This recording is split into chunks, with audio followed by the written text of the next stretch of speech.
What's up, YouTube friends? My name is Danny Jones, and welcome to Jones Vibes. Jones Vibes.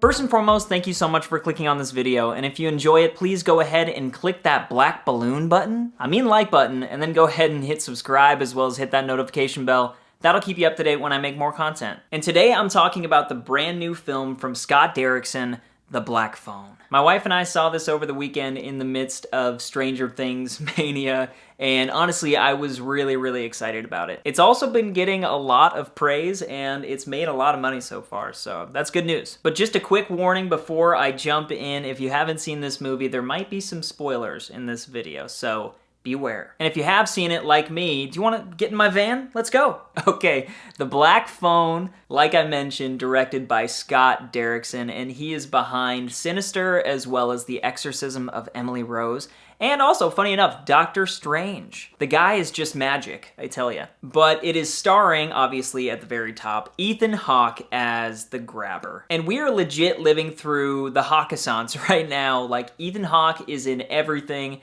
and I'm totally here for it. But yeah, he gives this truly chilling performance as this villain that lures kids into his van with black balloons and with magic tricks, and he kidnaps them and then takes them to his home and puts them in his basement. And that is not cool. But then we have the two main children who guide this plot. We have Finney, played by Mason Thames, and Gwen, played by Madeline McGraw. Both are pretty new to film, but they gave excellent performances. And also, this film does a great job at showcasing that these kids are kids, if that makes sense. Really documenting the behind-the-scenes life of a child. Also the behind-the-scenes life of a child living with an alcoholic parent. You know, they're responsible for themselves, but they're also responsible for their father because he kind of can't take care of himself. I thought that was very well done. I thought a lot of the writing in the script was very well done, especially for the character of Gwen. She had this little attitude, and I don't know, she kept making me laugh. But the setting is actually pretty familiar. It is in Denver, Colorado in 1978. And during the 60s and 70s and 80s, kidnapping and serial killers were a big thing. You know, surveillance and security wasn't nearly as strong as it is now. And obviously we still have these things happening, but this is the time period when a lot of this stuff started popping up on the news. And that's what's so scary about this. You can see it happening. A man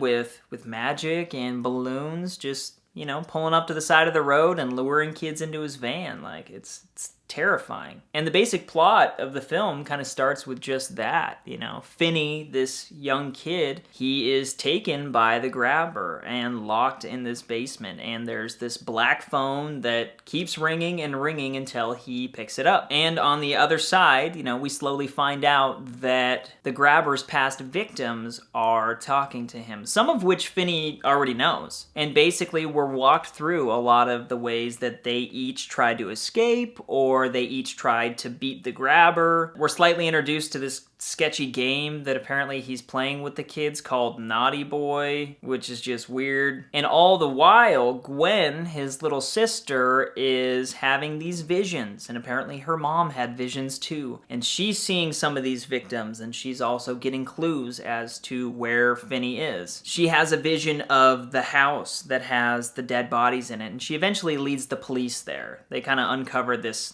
kind of John Wayne Gacy crime scene. And I was a little pissed off because the cops took all the credit for it, and I was like, nope, that was the little girl. You didn't do anything. But right around the time that she guides them there, across the street, Finney emerges from the house. Basically, he used all of those different things to beat the Grabber. And it was cool how everything came together. He learned all of these different things. He had a great, you know, pitching arm, and so he used that. He packed his phone, and he got the Grabber, and he killed him. He actually kills him pretty easily. And that kind of starts me down the road of just, I guess, my main thoughts of this movie as a whole. I want to say that I definitely liked it. But with that being said, I'm not over the moon about it. I definitely didn't love it, which I was kind of hoping to. But, you know, this is just my personal opinion. And some of it is because of outside factors that, you know, you can't really control. Like, the trailer came out for this movie, and it revealed a lot about the plot. And oftentimes movie trailers will leave out, like, at least the bulk of the story, or, I mean, at the very least, like a big twist in the film. And so I was sitting in the theater thinking like, I bet something crazy is gonna happen. But no, it just ended up being the story that I was shown in the trailer.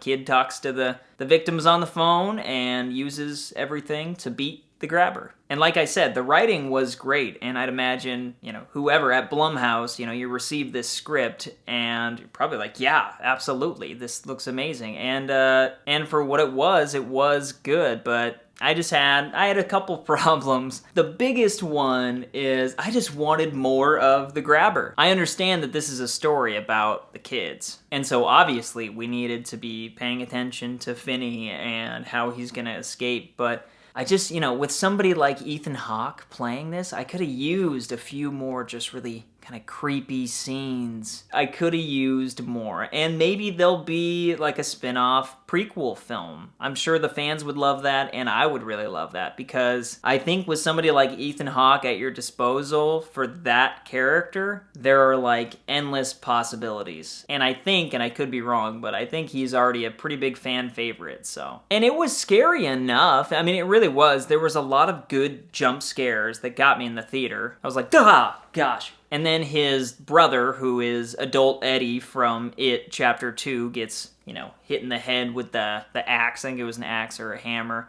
That was pretty good, and that was pretty gruesome. I just think selfishly, maybe I wanted a little more of that, so. But yeah, like I said, it was a good movie, and I understand why so many people like it so much. It just wasn't necessarily my jam. So, yeah, but I am curious, what did you think about it? Did you enjoy this movie? Did you like Ethan Hawke as the grabber? Did you have any of the same feelings about the trailer as I did? Please let me know down in the comments. I would love to hear your opinion, as well as if you enjoyed this video, please go ahead and click that like button for me. That helps me get seen by more people just like you, as well as hit subscribe. I would love to have you become a part of this Jones Vibes community. I'm also on social media at Jones Vibes only, and yeah, that was The Black Phone. As always, I hope you all are safe, happy, and healthy, and I will see you next time. Jones Vibes.